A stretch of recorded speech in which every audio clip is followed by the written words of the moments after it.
आदिलपुर थाने जे हद में फुर दौरान फोरन जी फायरिंग में एक ॼणो सख़्तु ज़ख़्मी थी पियो आहे। प्राइमरी स्कूल वटि 3 हथियारबंद मोटरसाइकिल फुर करण बाद गोलियूं हणी फरार थी विया। ज़ख़्मी अख़लाक आराई इहो ॿुधायो।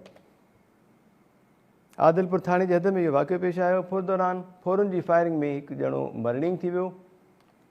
ज़ख़्मी अख़लाक आराई जो चवणु आहे त प्राइमरी स्कूल वटि 3 हथियारबंद मोटरसाइकिल फुर करण बाद गोलियूं हणी फरार थी विया।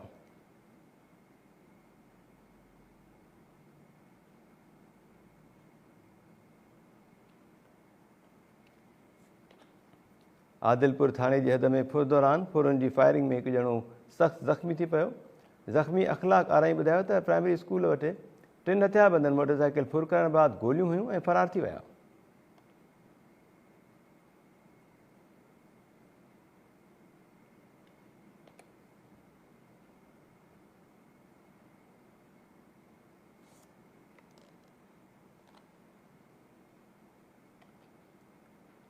आदिलपुर थाने जी हद में वाक़ियो पेश आयो आहे। फुर दौरान फोरन जी फायरिंग में एक ॼणो सख़्तु ज़ख़्मी थी पियो। ज़ख़्मी अख़लाक आराई ॿुधायो त प्राइमरी स्कूल वटि 3 हथियारबंद मोटरसाइकिल फुर करण बाद गोलियूं हणी फरार थी विया।